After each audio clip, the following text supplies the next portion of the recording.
October 16, 1964. A Tuesday. Soviet citizens opened their morning newspapers and found a brief, bloodless announcement tucked between agricultural reports and factory production statistics. Nikita Sergeyevich Khrushchev, first Secretary of the Communist Party of the Soviet Union, Chairman of the Council of Ministers, the man who had banged his shoe on a table at the United Nations and told the West, "We will bury you," had been relieved of his duties. The reason given? His health. He was 70 years old, the papers said. A man of his age deserved rest. That was it. No ceremony, no farewell address, no parade down Red Square. The leader of 130 million Soviet citizens, the man who had navigated the Cuban Missile Crisis, who had dismantled the cult of Stalin, who had launched the first human being into outer space, disappeared from public life between the Tuesday morning edition and the afternoon broadcast. By Wednesday, Leonid Ilyich Brezhnev was sitting in his chair. The Soviet Union had just experienced its first and last internal coup. And almost nobody, not then, not for decades afterward, would understand who had actually pulled it off. To understand what happened in those 48 hours between October 13th and 14th, you have to understand something essential about how Soviet power actually worked. It did not work the way the textbooks described. It did not work the way Western analysts theorized. It worked the way all great machines work, not through the most visible gear, but through the one hidden deepest inside, the one that turns all the others. Khrushchev was in Pitsunda when it began, a resort town on the Black Sea, the kind of place where senior Soviet officials went to feel like human beings for a few weeks a year. Warm water, pine trees, the illusion of peace. He had earned it, he believed. The harvest had been difficult, yes.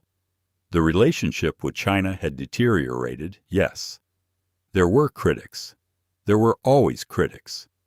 But he was Nikita Khrushchev. He had survived Stalin. He had survived Beria.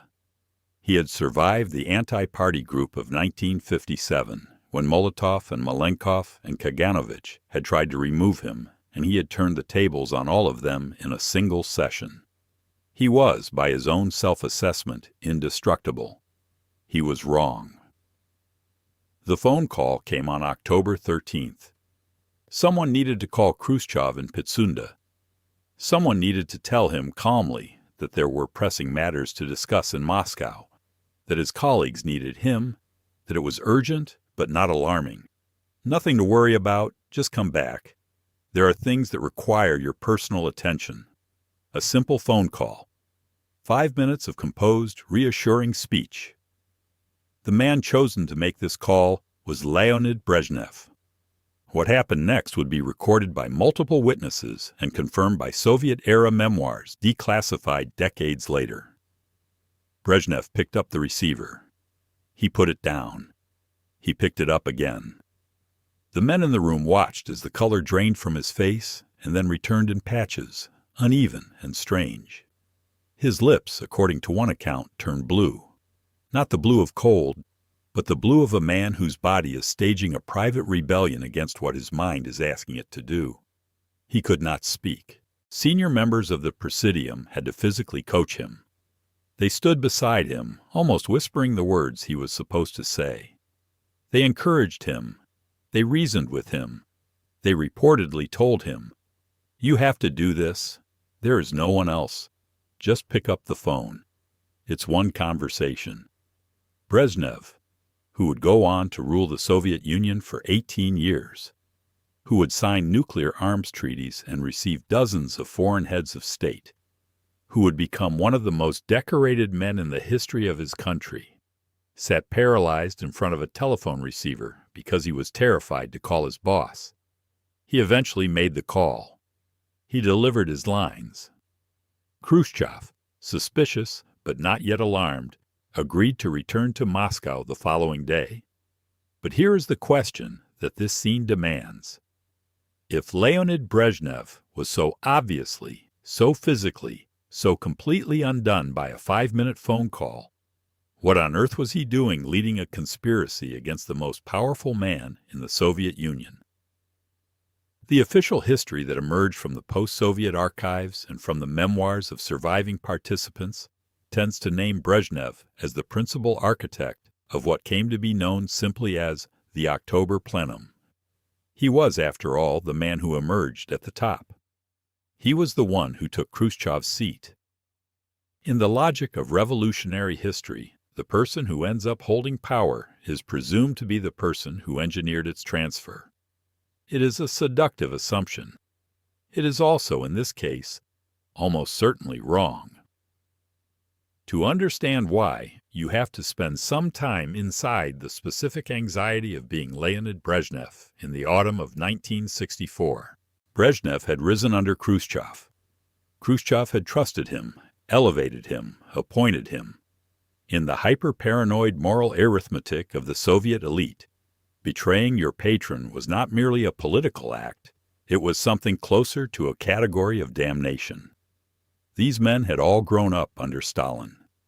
They had all learned what happened to people who miscalculated, who switched sides too early or too late, who were on the wrong end of a purge. The terror was 20 years in the past, but it lived in their bodies. It lived in Brezhnev's blue lips and shaking hands.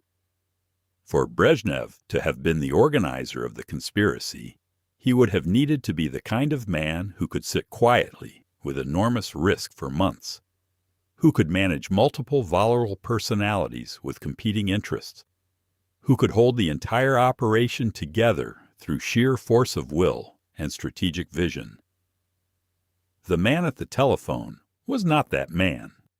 The man at the telephone was someone who had been handed a role in a production that someone else had written, directed, and staged, and who was now being asked to speak his first line. So the question becomes, who wrote the script? October 14th arrived like any other autumn day in Moscow.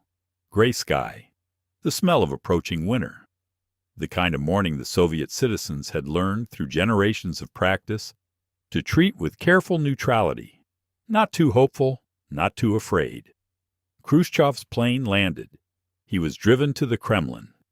He walked into a room full of men he had known for decades, men he had appointed, men he had mentored, men he had saved from disgrace and elevated to positions of extraordinary power. They did not stand when he entered. The session of the Presidium lasted through the day and into the next morning. One by one, the members spoke. They listed grievances. They described failures. They invoked the good of the party, the good of the people, the necessity of collective leadership. Khrushchev, by the accounts of those present, was not the man he had been. He was old. He was stunned. He argued, but without the volcanic force that had once made him terrifying. At one point, he reportedly said something that stayed with everyone in the room. You couldn't have done this while Stalin was alive. Now everything is possible. The fear is gone. That is my achievement, whatever else you say about me. By the end, he understood. He signed the papers. He went home. The next morning, the newspapers said his health had forced him to step down. Within hours, Leonid Brezhnev was General Secretary of the Communist Party. And somewhere in Moscow, a man whose name did not appear in any newspaper, whose photograph was not published, whose role in the preceding weeks would not be officially acknowledged for decades, exhaled. The plan had worked. Every piece had moved exactly as intended. Every personality had been managed, every anxiety soothed, every ambition aligned. He had done it. He had made a general secretary. And in 5 days, he would be dead. This is a story about power, not the kind that announces itself, not the kind that stands on podiums and gives speeches, but the kind that operates in the spaces between official positions, in the trust built over years of quiet competence, in the invisible architecture of loyalty and obligation that underlies every institution that has ever existed. It is also a story about what happens to the people who build that architecture. about whether the men who make kings ever get to be anything more than the craftsmen who built the throne. It is, in the end, a story about a ghost who had a name, a rank, an office in the Central Committee building on Old Square, a ghost who knew everyone who mattered, who was trusted by men who trusted nobody, who could walk through ideological walls that stopped everyone else. His name was Nikolai Romanovich Mironov, and almost nobody has ever heard of him. That is exactly how he planned it. Every great crime, and the removal of Nikita Khrushchev was, in the language of Soviet politics, the greatest crime imaginable, produces its gallery of suspects. History has a habit of assembling them neatly, lining them up against the wall of retrospective judgment, and then pointing at the most obvious face in the lineup. It is a deeply human impulse. We want our villains visible. We want our conspirators to look like conspirators. The problem is that the most dangerous people in any room are almost never the ones who look the part. Let us walk through the gallery. Let us examine each face carefully, because understanding why every obvious candidate falls apart is the only way to understand how the real answer, hidden in plain sight for 60 years, finally becomes visible. The case of Leonid Brezhnev. Start with the man who got the job. In the months that followed October 1964, Western intelligence agencies, Soviet émigré analysts, and the small community of professional Kremlinologists who spent their careers reading tea leaves in the dark all arrived at roughly the same conclusion. Brezhnev had organized the coup. He was the beneficiary. He had the motive. He had been positioned for several years as the second figure in the Soviet hierarchy. What more did you need? What you needed, it turned out, was a man capable of organizing something. The portrait of Brezhnev that emerges from the memoirs of his colleagues, not the hagiographies published during his lifetime, but the genuine recollections that surfaced after the Soviet collapse, is of a man of considerable personal warmth, genuine political instinct, and almost total strategic paralysis when faced with real risk. He was a consensus builder, not a confrontationist. He was a man who needed to know which way the wind was blowing before he committed to a direction. He was, in the specific vocabulary of organizational psychology, a follower with excellent social skills. Consider the timeline. The conspiracy against Khrushchev had been building for the better part of a year. Some accounts suggest the serious planning began as early as the spring of 1964. This was not a spontaneous eruption of frustration. It was a carefully sequenced operation that required recruitment, compartmentalization, risk assessment, and the kind of cold-blooded patience that political coups demand. Someone had to decide who was brought in and when. Someone had to manage the order of information, who learned what, at what stage, so that no single premature disclosure could unravel everything. Someone had to ensure that the military would not intervene, that the KGB would stand aside, that the regional party secretaries would fall into line after the announcement rather than before it, when they might have warned Khrushchev. This was complex, disciplined, multi-layered organizational work, and the man who could not summon the nerve to make a telephone call did not do it. Moreover, consider the coalition itself. The men who gathered against Khrushchev were not a natural alliance. They were, in many ways, a collection of people who had every reason to distrust one another. There was Brezhnev himself, representing one faction of the apparatus. There was Alexander Shelepin, young, ambitious, ideologically harder-edged, already building his own power base through his years running the KGB. There was Nikolai Podgorny, the Ukrainian party boss, nursing specific grievances of his own. There was Alexei Kosygin, the technocrat, the man of 5-year plans and industrial output figures, who existed in an almost entirely different political universe from men like Shelepin. And there was Mikhail Suslov, the the gray cardinal of Soviet ideology, a man of such cultivated self-effacement that he had survived every political transition since the 1930s by never appearing to want anything. What single person could have recruited all of them? What single person had the trust of the ambitious young security man and the cautious old ideologue? What single person could have walked into the office of the Ukrainian party boss and the office of the economic planner and spoken the language each man needed to hear?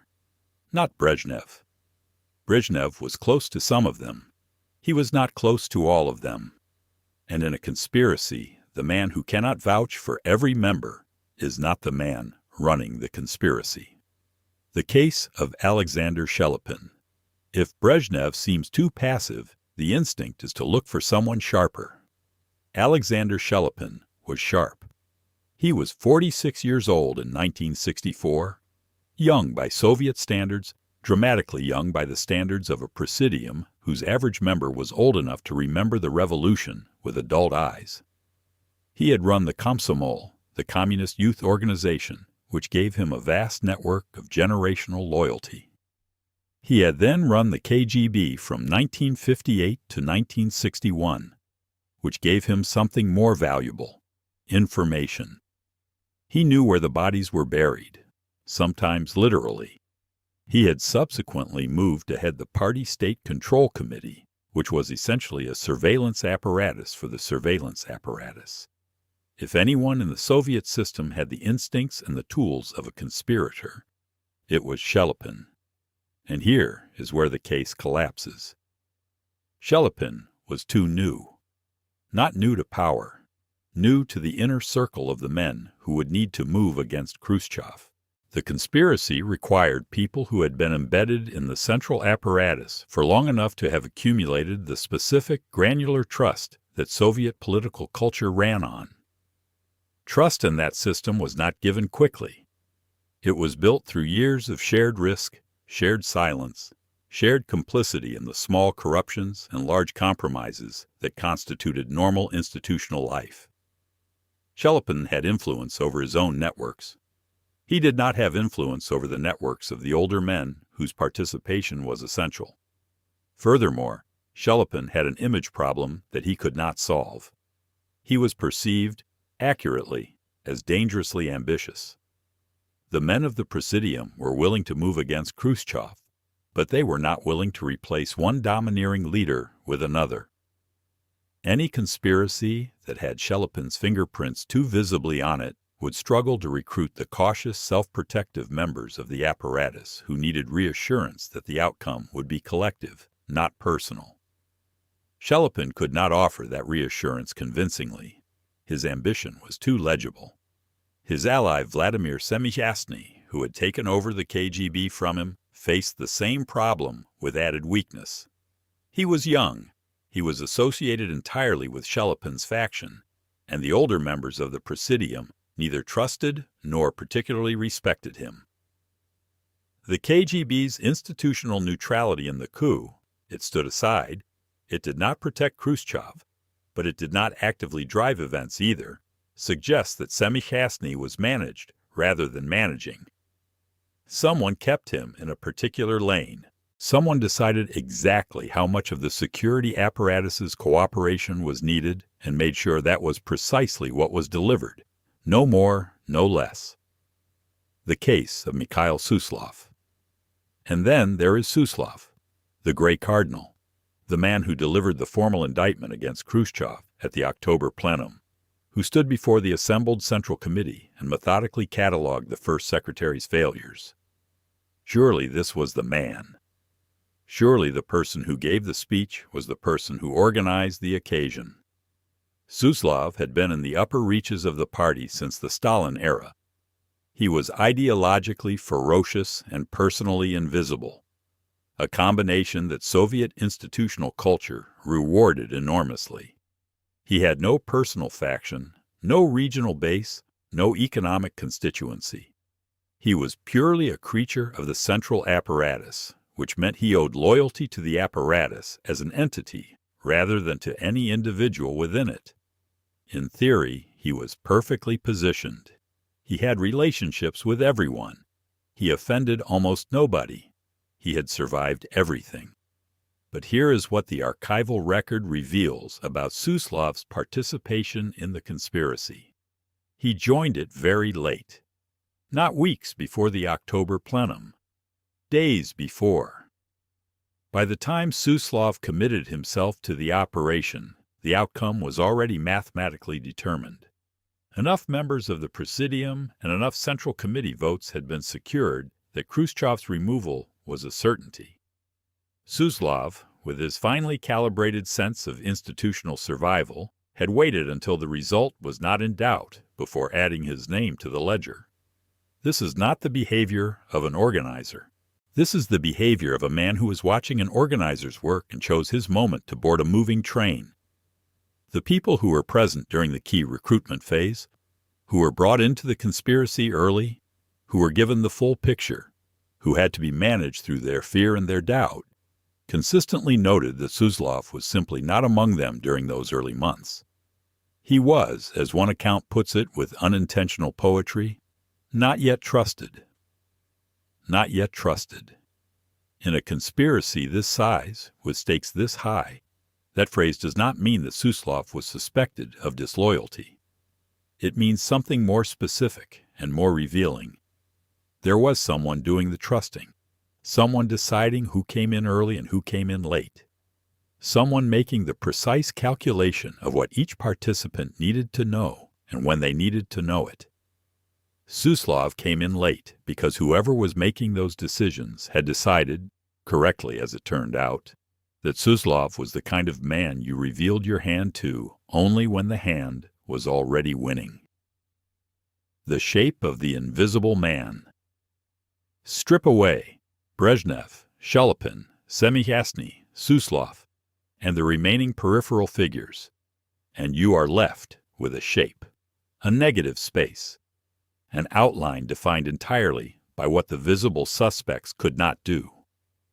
The organizer of the conspiracy against Khrushchev had to be someone trusted simultaneously by the party apparatus old guard, by the security services, by the younger technocratic faction, and by the military leadership. He had to have operational knowledge of all four of those institutions, not theoretical knowledge, but the intimate working familiarity that comes from years of direct oversight. He had to be a man whose personal relationships were so cultivated, so carefully maintained, that he could walk into any office in the Central Committee building and be received with genuine warmth rather than performative deference. He had to be, in short, someone who had spent his entire career building exactly that kind of reach without ever appearing to want it for himself. He had to be invisible enough that even his own colleagues might not have fully grasped what he was doing until it was done. And he had to be connected, deeply, personally connected, to Frol Kozlov. Frol Romanovich Kozlov is a name that appears in the history books as a footnote, which is perhaps the greatest historical injustice in this entire story. Because Kozlov, who served as Khrushchev's second-in-command, who was at one point almost universally considered his most likely successor, was the man who first conceived of removing him, not in 1964, in 1958. Kozlov had watched Khrushchev operate for years and had arrived at a conclusion that was both analytically correct and politically explosive. Khrushchev was systematically destroying the institutional foundation that the party apparatus depended on for its stability and its survival. The reforms, the reorganizations, the personnel rotations, they were not just policy disagreements. They were an existential threat to the class of people who ran the Soviet Union.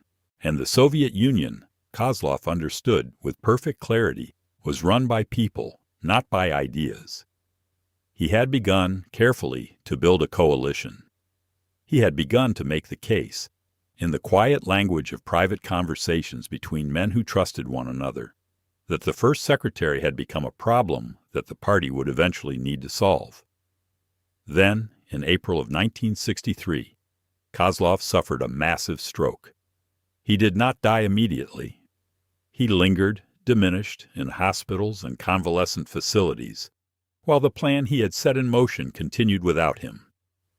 Because before the stroke had taken him out of the game, he had passed the operational responsibility for his idea, the contacts, the relationships, the architecture of what would become the October conspiracy, to the man he trusted most, the man whose name did not appear in the telephone directory of the Central Committee, though he worked there every day, the man who ran the department that oversaw the Army, the KGB, the Ministry of Internal Affairs, and the Prosecutor General's office, every instrument of state power simultaneously, from a single quiet office.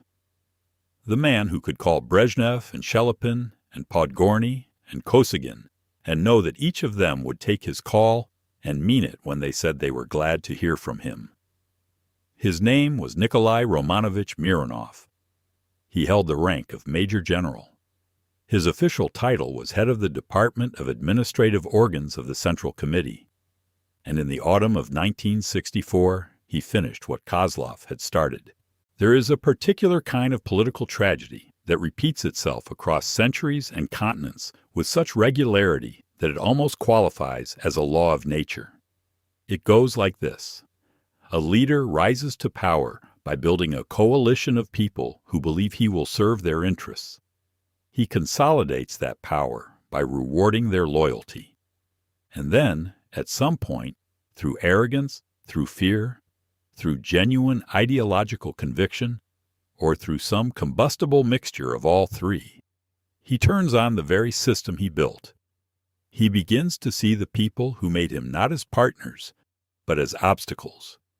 He begins to mistake the throne for the man sitting on it. And the people who built the throne quietly, patiently, methodically, begin to build something else entirely. This is what happened to Nikita Khrushchev. Not quickly, not dramatically. Over a decade of incremental decisions that each seemed individually defensible, even necessary, but that accumulated into something unforgivable in the eyes of the one constituency whose forgiveness he could not survive without. The nomenclature, the gift and the curse. To understand what Khrushchev destroyed, you first have to understand what he built. When Stalin died in March of 1953, the Soviet Union's administrative class, the hundreds of thousands of party officials, regional secretaries, ministry functionaries, military officers, security service personnel, factory directors, and collective farm administrators who actually ran the country day to day, was living in a state of permanent low-grade terror. Stalin's purges had never truly ended. They had ebbed and surged for 2 decades, and their fundamental lesson had been absorbed into the bone marrow of every person with a position worth taking. Nobody was safe. Seniority offered no protection. Loyalty offered no protection. Competence, if anything, made you more threatening and therefore more vulnerable.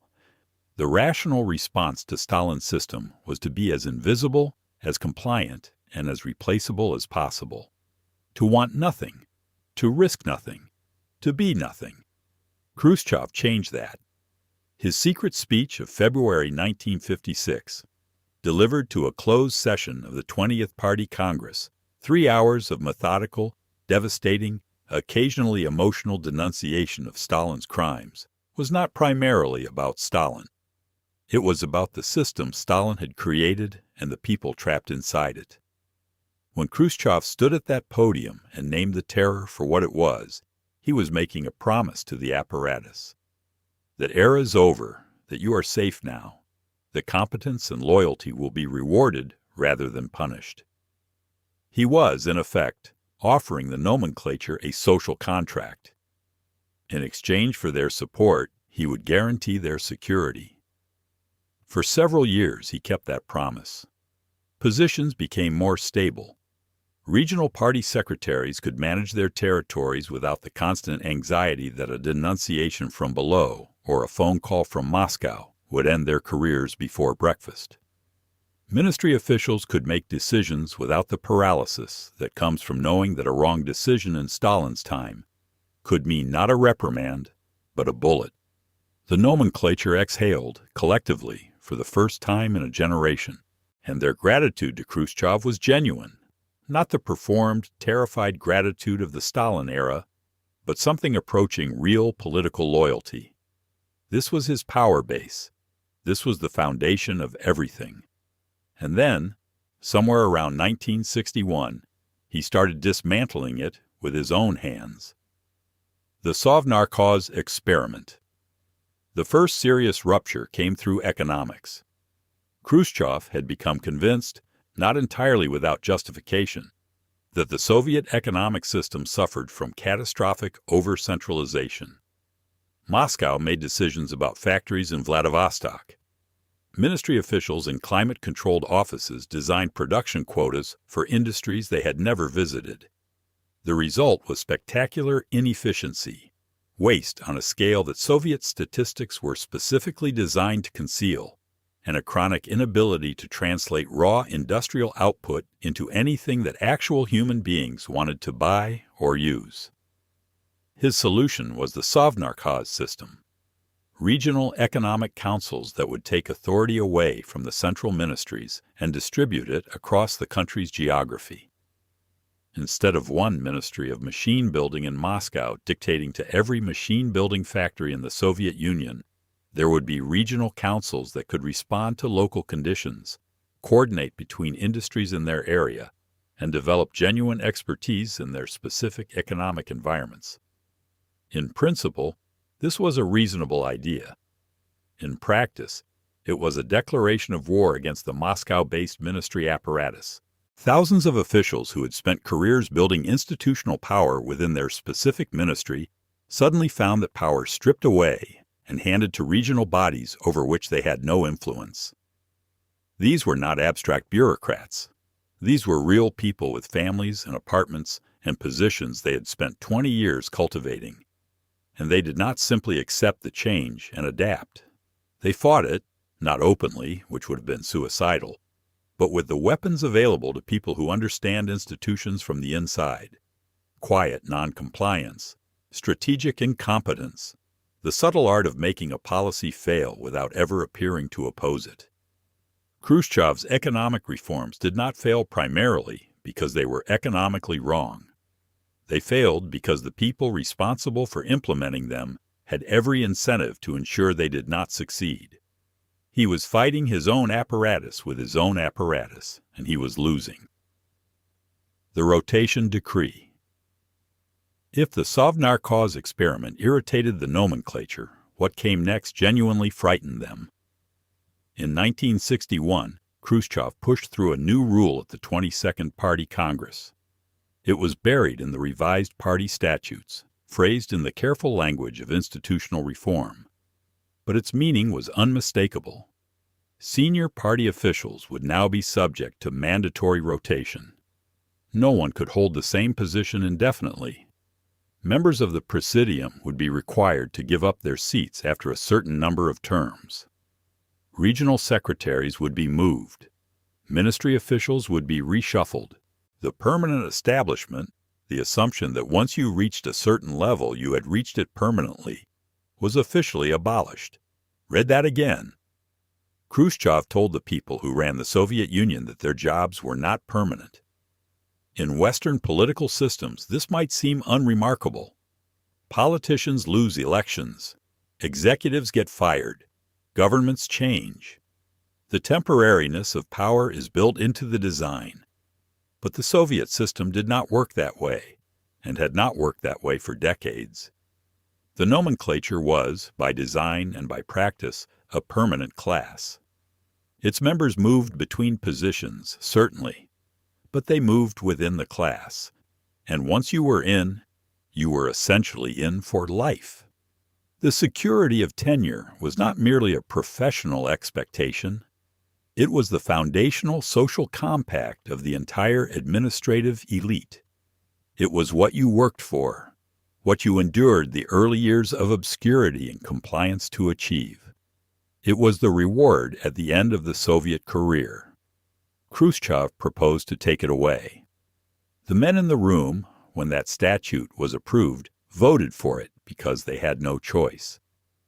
And then they went home, and they understood, with crystalline clarity, what the first secretary was actually doing. He was not reforming the party. He was threatening them. He was telling them that their positions, their dachas, their special stores, their chauffeured cars, their children's university placements, their entire material existence and social identity were conditional, were revocable, were, in the final analysis, his to give and his to take back.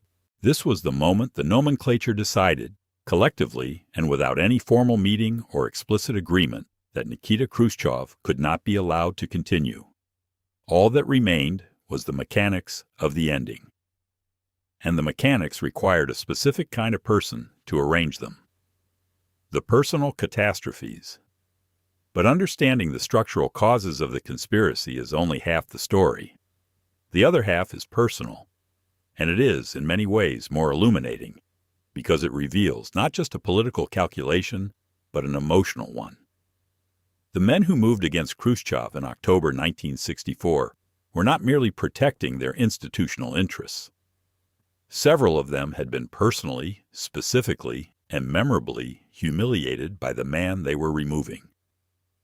And in the psychology of Soviet political culture, where face was everything, where the ability to command respect in a room was the currency of actual power, humiliation was not something that faded. It accumulated. It curdled. Take Nikolai Podgorny. Podgorny was the first secretary of the Ukrainian Communist Party, a significant post, a powerful regional position, the kind of role that carried genuine weight in the Soviet hierarchy. He had been a loyal Khrushchev ally. He had supported him, defended him, delivered Ukraine's votes when votes were needed. He was, in every meaningful sense, a member of the inner circle. Then came the meeting with the Vietnamese delegation. Khrushchev, in the presence of foreign guests, which in Soviet protocol was the worst possible context for what followed, turned on Podgorny without warning. The details of what was said have been recorded by multiple witnesses and do not need to be reproduced in their full texture here. What matters is the mechanism. Khrushchev publicly, in front of people Podgorny needed to impress, dressed him down as though he were a misbehaving subordinate rather than a senior party figure. He questioned his competence. He was, by all accounts, not merely critical, but contemptuous. Podgorny stood there and absorbed it. He had no choice. You did not respond to the first secretary. You did not walk out. You stood there and you took it, and you kept your face as still as you possibly could. And afterward you went home, and you sat with what had been done to you. Or consider what happened to Alexander Kirilenko on a hunting trip, the kind of informal gathering where senior Soviet officials were supposed to relax, to be human beings rather than political symbols, to speak a little more freely than the official context permitted. There was a dispute. The details are almost comically mundane in isolation. An argument about a wild boar, about who was responsible for a missed opportunity during the hunt, about whose account of events was accurate. What made it significant was how Khrushchev chose to resolve the dispute, which was to use the occasion to publicly demean a man who had given him years of loyal service in front of colleagues over something essentially trivial. And then there was Ekaterina Furtseva. Furtseva had been, in the late 1950s, one of the most powerful women in Soviet history, a full member of the Presidium, which no woman had achieved before and few would achieve after. She had been a Khrushchev loyalist, an enthusiastic one. Then, in 1961, she was removed from the Presidium. The removal itself might have been managed with a degree of dignity. These things happened, positions changed. It was the nature of Soviet political life. But the manner of her removal, the casualness with which Khrushchev treated someone who had given him her political capital, was experienced by everyone watching as a signal about what loyalty to Khrushchev was actually worth. The signal was received. Each of these episodes, and there were others, with Ignatov, with Mukhidinov, with officials too numerous to list here, followed the same essential pattern. A man or woman who had supported Khrushchev, who had built their position partly on the foundation of that support, was subjected to a public demonstration that the first secretary did not consider them equals, did not, in some fundamental sense, consider them real. They were instruments, and instruments that had served their purpose could be set aside. What Khrushchev never understood, what the architecture of his own downfall reveals with terrible clarity, is that instruments remember. The silence of the saboteurs. By the spring of 1964, something remarkable was happening in the Soviet Union. Not remarkable in any dramatic, visible sense. No public protest, no open dissent, no leaks to foreign newspapers. Remarkable in the way that only people embedded in large institutions can recognize. The machinery was running, but something essential had gone quiet inside it. The agricultural system, which had been one of Khrushchev's signature policy areas and a source of genuine early successes, was producing results that nobody could honestly explain as anything other than systemic failure. Not the failure of nature, though weather played its role, but the failure of an apparatus that had learned with extraordinary collective discipline not to succeed. Regional officials filed their reports. Ministry functionaries processed their paperwork. The formal motions of a functioning bureaucracy were all performed on schedule. But the judgment, the initiative, the willingness to take the risks that genuine agricultural improvement required, all of that had been withdrawn. The nomenclature had concluded, without a meeting, without a memo, without any explicit coordination, that making Khrushchev's policies succeed was no longer in their interest. It was the most sophisticated form of political resistance available to people without the freedom to resist openly. And it was working. Khrushchev could see the failures. He raged about them. He traveled. He inspected. He shouted at regional secretaries and fired ministry officials and demanded explanations that never quite explained anything. He could not see what was actually happening because what was actually happening had no visible form. There was no conspiracy to uncover. There was simply a quiet, unanimous withdrawal of the goodwill that had always been the real engine of whatever his policies had managed to achieve. And in Moscow, in an office that did not appear in the telephone directory, a man in a general's uniform was watching all of this with the patient attention of someone who has done the work, set the pieces in motion, and is now simply waiting for the board to resolve itself. Nikolai Mironov had inherited Kozlov's vision and his network. He had spent months threading together the coalition that would move in October, not with speeches, not with manifestos, but with conversations. Private conversations in private offices, between men who trusted him specifically because he had never given anyone a reason not to. He had spoken to Brezhnev in the language Brezhnev needed, reassurance, consensus, the promise that this would be orderly. He had spoken to Shelepin in the language Shelepin needed, urgency, the closing of a historical window, the cost of waiting. He had spoken to Kosygin in the language of a technocrat, the economic data, the trajectory, the systemic unsustainability of continued instability at the top. He had spoken to Podgorny, perhaps in no particular language at all. Perhaps he had simply let Podgorny remember a room in which a Vietnamese delegation sat watching a Ukrainian first secretary be publicly reduced to nothing. He had assembled, from these different conversations and these different men, a single, coherent decision, and that decision was scheduled for October. There is a category of historical figure that conventional historiography has no proper framework for. Not the leader, not the ideologue, not the military commander, not the revolutionary theorist. Something older and stranger than any of those.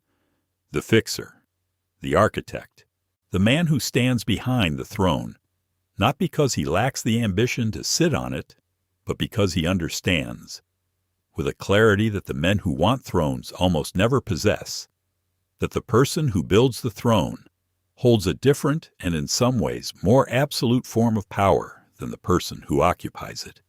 Kings can be removed. Architects are invisible, or they are until they are not.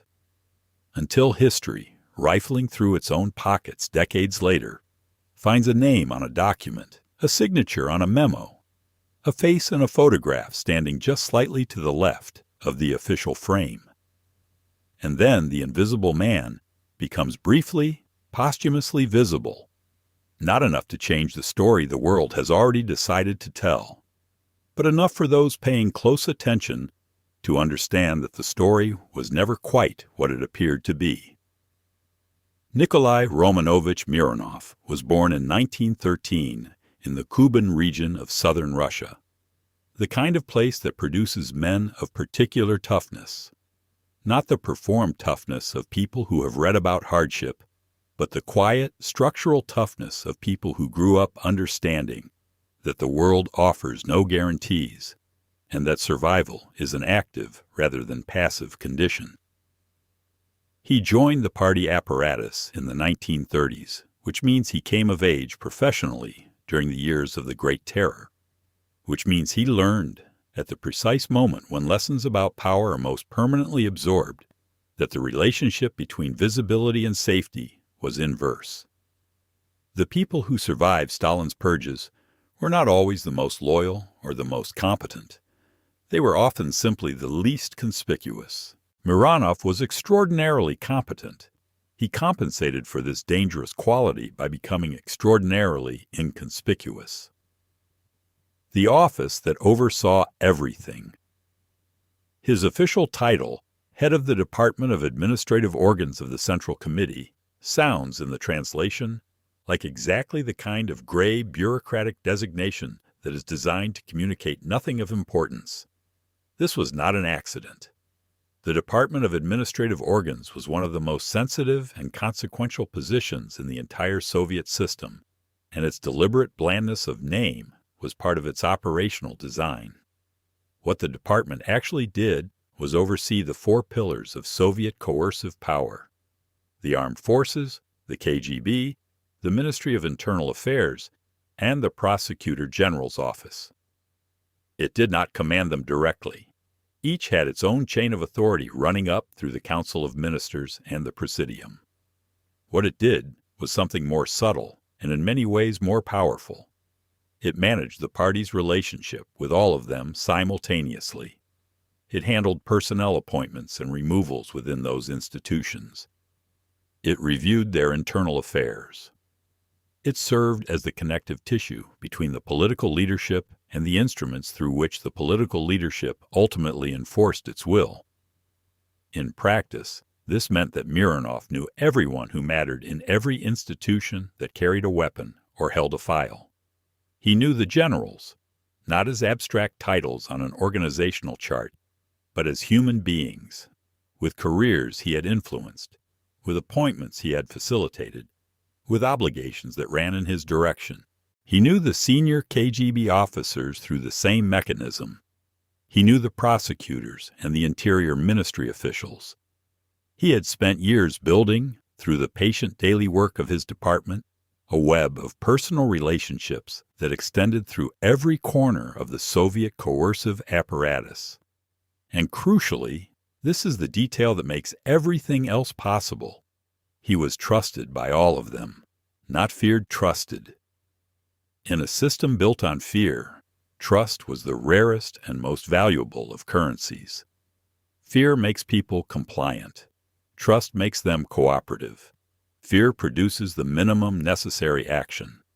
Trust produces initiative, discretion, the willingness to take personal risk on behalf of another person because you have genuinely concluded that person is worth the risk. The Soviet apparatus was full of people who feared the right people and performed the right rituals of deference. It had almost nobody who was trusted across factional lines, across generational lines, across the specific institutional boundaries that divided the party apparatus from the security services, from the military, from the legal system. Mironov was that almost nobody. He was the exception. And the conspiracy of October 1964 required exactly that exception to function. The inheritance from Kozlov. Frol Kozlov had seen the problem clearly. He had begun building the solution, and then his body had made the decision that his political judgment had been unable to finalize. The stroke that removed Kozlov from the equation in April of 1963 was, from a purely strategic perspective, catastrophically timed. The operation was at a delicate stage, past the point of initial conception, not yet at the point where the coalition was fully assembled and the operational timeline was fixed. Kozlov had done the intellectual work of identifying the necessity. He had done some of the early relationship work of testing which colleagues might be receptive, but the full architecture, the careful sequencing, the management of multiple personalities, the coordination of the KGB's neutrality and the military's passivity and the Central Committee's eventual compliance, all of that still needed to be built. What Kozlov left behind, beyond the idea itself, was a set of relationships, a network of men who had spoken with him, who had heard his analysis, who had nodded in private agreement even if they had not yet committed to anything as definitive as action. And he left Mironov. The two men had known each other for years before the stroke, the kind of deep professional friendship that forms between people who work in adjacent corridors of power and develop over time a mutual understanding of each other's minds that goes beyond anything that can be put in a report or formalized in a meeting. Kozlov trusted Mironov with things he did not trust to others. And when the stroke came, the network and the plan passed to Mironov not through any explicit documented transfer. There would be no document for something like this, but through the simple mechanism of being the person Kozlov had trusted most. Mironov spent the following year and a half completing the construction. The architecture of October. What did this completion look like practically? What did a man in Mironov's position actually do to turn a set of discontented senior officials into a functioning conspiracy? He talked to people. That is the disarmingly simple answer. He talked to people in the specific, private, deniable way that senior Soviet officials talked to one another when they were discussing things that could not be discussed. Not in metaphor exactly, but in a kind of institutional ellipsis, a shared understanding that operated through implication rather than statement. He would have lunch with Brezhnev. They were friends, genuine friends. This is documented in multiple sources.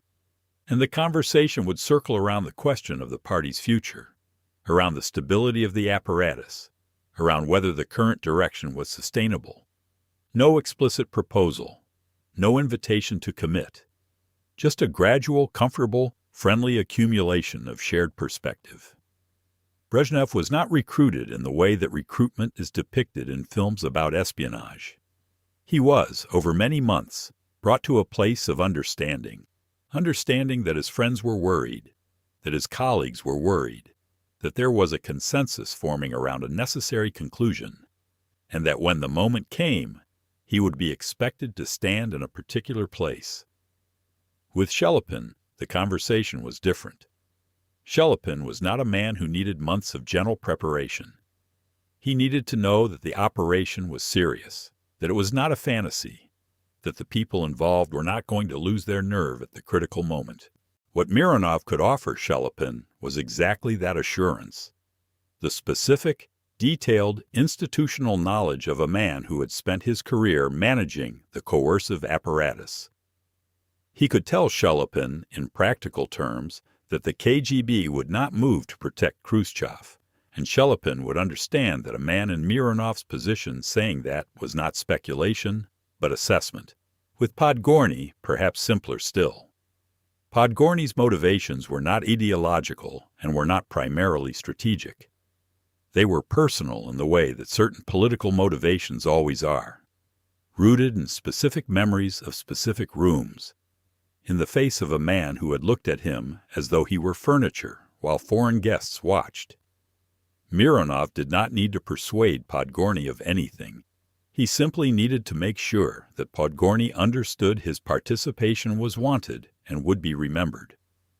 And throughout all of this, through every conversation, every carefully calibrated disclosure, every decision about who learned what and when, Mironov maintained his essential quality of invisibility. He was not building a coalition for himself. He was building it for the apparatus, for the nomenclature, for the institutional stability of the system that was the common inheritance and common interest of everyone involved. This selflessness, whether it was genuine or strategic or some inseparable mixture of both, was what made him trustworthy in a way that no one running the operation for personal advantage could have been. The men who joined the conspiracy did not worry that Mironov would betray them for his own benefit. There was no benefit visible to him. He was not going to become general secretary. He was not going to move into a larger office or acquire a more impressive title. He was simply going to ensure that the right outcome occurred. And in a system where everyone was calculating everyone else's self-interest, a man who appeared to have no personal stake was paradoxically the safest man to trust. October 14th. The session of the Presidium that removed Khrushchev lasted through the night and into the following morning. By the time it ended, the outcome had been arithmetically certain for hours. The votes were there. The arguments had been made. The formal apparatus of collective leadership had done what it was designed to do. Khrushchev, diminished and exhausted, and perhaps somewhere privately relieved, signed what needed to be signed. He retired to his dacha. He would live another 7 years quietly, without a telephone that anyone important called, tending a small garden and occasionally receiving visitors who were careful not to discuss politics. Brezhnev became general secretary. Kosygin became chairman of the Council of Ministers. Podgorny became chairman of the Presidium of the Supreme Soviet, the ceremonial head of state. The coalition that had moved against Khrushchev was rewarded with the spoils of the operation they had collectively, if unevenly, conducted. In his office on Old Square, Mironov continued to work. The department still needed managing. The Army's personnel files still needed reviewing. The KGB still had operational questions that required the Central Committee's institutional guidance. The machinery of Soviet power, now with a different hand on the lever, still required the same daily maintenance it had always required. Mironov provided it. He attended the meetings he was supposed to attend. He filed the reports he was supposed to file. He was, to all external observation, simply a senior official doing his job with the same quiet competence he had always displayed. Nothing in his behavior in those 5 days, not a word recorded by colleagues, not a gesture noted in any memoir, not a single documented moment of visible satisfaction or relief or triumph, suggested that he had just completed the most significant political operation in Soviet history since Stalin's death. He was invisible to the end. October 19th. 5 days after Khrushchev's removal. 5 days into the new order that Mironov had spent a year and a half constructing. A Soviet government aircraft departed Moscow bound for Belgrade. The delegation aboard was routine, senior officials traveling for diplomatic consultations with Yugoslavia, the kind of trip that happened dozens of times a year, generating no particular attention from anyone with no particular reason to pay attention. Nikolai Mironov was on the plane. The aircraft went down near Belgrade. The official investigation concluded that the cause was pilot error in poor visibility conditions. The plane descended too early on approach, struck high ground, and came apart.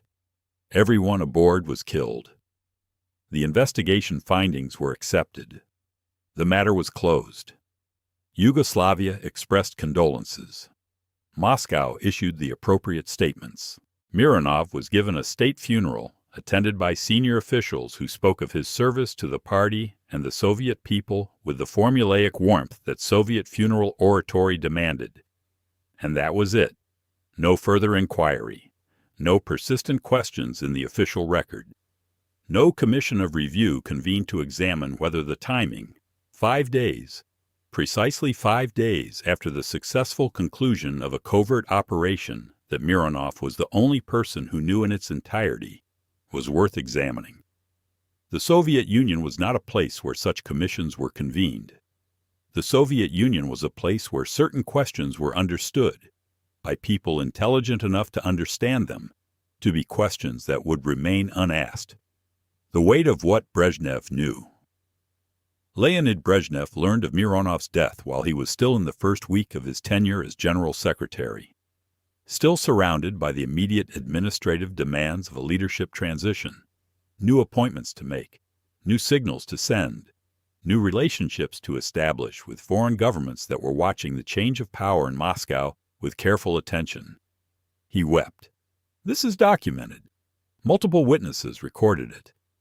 Senior officials who were present described a man genuinely undone by grief, not performing sorrow in the way that Soviet public culture required the performance of appropriate emotions, but actually crying in the way that people cry when something has been taken from them that cannot be replaced. He and Mironov had been friends for years, real friends, the kind that is vanishingly rare at the highest levels of political power in any system. Rarer still in a system where friendship itself was a potential vulnerability. Brezhnev knew what Mironov had done. He knew it completely. He knew the phone call he had been unable to make and the man who had stood beside him coaching him through it. He knew who had assembled the coalition, who had managed the conversations, who had ensured that the KGB stood aside and the military stayed in its barracks and the Central Committee members understood which way they were expected to vote. He knew, in the most literal and specific sense available to him, to whom he owed everything he now possessed. One account, attributed to a senior official who was present and recorded in memoirs published after the Soviet collapse, preserves what Brezhnev said in those first hours after learning of the crash. It was not a lengthy statement. It was not a political assessment or an institutional reflection. It was a private remark made to no one in particular in the voice of a man trying to absorb something that his mind was not yet ready to fully process. He said he knew well to whom he owed his power. 7 words, more or less, depending on the translation. 7 words that contain, compressed into their brief weight, the entire story of October 1964. The conspiracy, the coalition, the careful management of a dozen volatile personalities, the year and a half of quiet work in an office that did not appear in any telephone directory, all of it distilled into a dead man's knowledge of a living man's debt.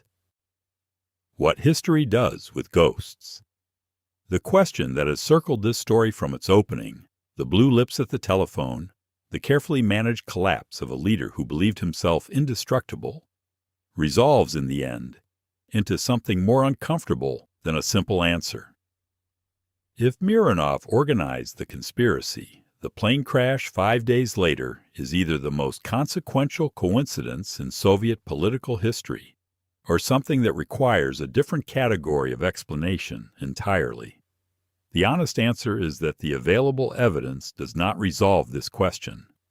The Soviet archives that have been opened do not contain a smoking document.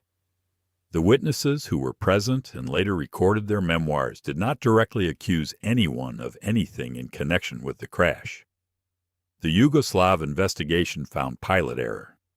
These are the facts. But facts exist inside contexts.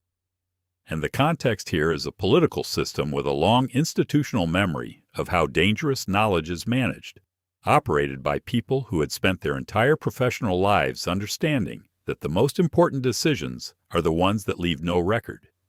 Mironov was the one person who held in a single mind the complete operational picture of what had happened in October. He knew every conversation, every commitment, every piece of private information that had been used to bring each participant aboard. He was, in the language of intelligence operations, the master node, the single point through which all threads ran. In the weeks and months after a successful covert operation, A master node is simultaneously the most valuable and the most dangerous persons alive. Valuable because they understand how it was done. Dangerous for exactly the same reason. Whether Brezhnev understood this calculation, whether anyone made it explicitly, whether the plane that went down near Belgrade carried the weight of a decision, or simply the weight of unlucky weather and an exhausted pilot, these are questions that the historical record declines to answer. What the historical record does preserve is the grief of a general secretary in the first week of his power, weeping for the man who had given it to him, and the silence, the complete, total, institutionally enforced silence that surrounded Mironov's name for decades afterward. His role was not discussed in Soviet historiography. It was not raised at party congresses or referenced in the memoirs of people who had every reason to know it. The apparatus that he had served so completely, so selflessly, so invisibly, extended to him in death the same treatment it had extended to him in life. It pretended he had not been there. Coda, the lesson that does not change. Every generation discovers the same truth about power and immediately forgets it, because the truth about power is one that power itself has every incentive to suppress. The people who hold visible authority are rarely the people who wield actual influence. The people who wield actual influence are the ones who understand that visibility and power exist in tension, that every step toward the spotlight is a step away from the room where decisions are actually made. The great political operators of history are not the ones whose portraits hang in official galleries. They are the ones who arranged for the portraits to be painted, managed the ceremony at which they were unveiled, and then went back to their offices, while the celebrated man stood smiling in the finished frame. Nikita Khrushchev understood Stalin's system well enough to dismantle its worst excesses. He understood the apparatus well enough to rise through it and dominate it for a decade.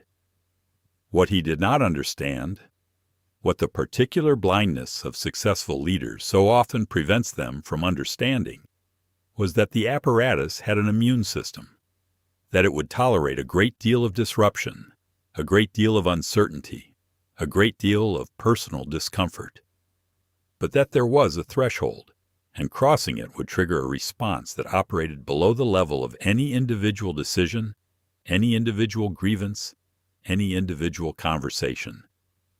A response that did not need to be coordinated because the people involved already shared, without discussion, the same conclusion. He crossed that threshold somewhere between the Sovnarkhoz decree and the rotation statute, and the afternoon he made a Ukrainian first secretary feel like furniture in front of foreign guests. He crossed it gradually and then completely, and the apparatus responded with the patient, total, invisible efficiency that institutions deploy when they have finally decided that a particular person has become incompatible with their survival. Mironov was the instrument of that response. He was not its cause. He did not create the conditions that made October 1964 possible. Khrushchev created those conditions methodically over years, with the specific genius for self-destruction that afflicts leaders who mistake their position for their person. Mironov simply looked at those conditions clearly, understood what they meant, assembled the right people in the right sequence, and built the mechanism through which the inevitable became the actual. He made a general secretary. He stabilized an apparatus. He delivered the Soviet Union from one era into another. He did all of this without a single public statement, without a single official acknowledgement, without leaving behind anything more substantial than the grief of a man who knew what he owed, and the silence of an institution that preferred its debts unspoken. 5 days after the throne was built, the architect was gone.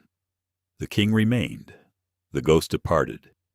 And the story that the world told about October 1964, the story of the mediocre apparatchik who somehow summoned the nerve to overthrow his patron, the story of the trembling man at the telephone who turned out to be a master conspirator, continued to be told because it was the story that the available evidence appeared to support, and because the man who could have corrected it was buried in Yugoslav soil before anyone thought to ask him the right questions.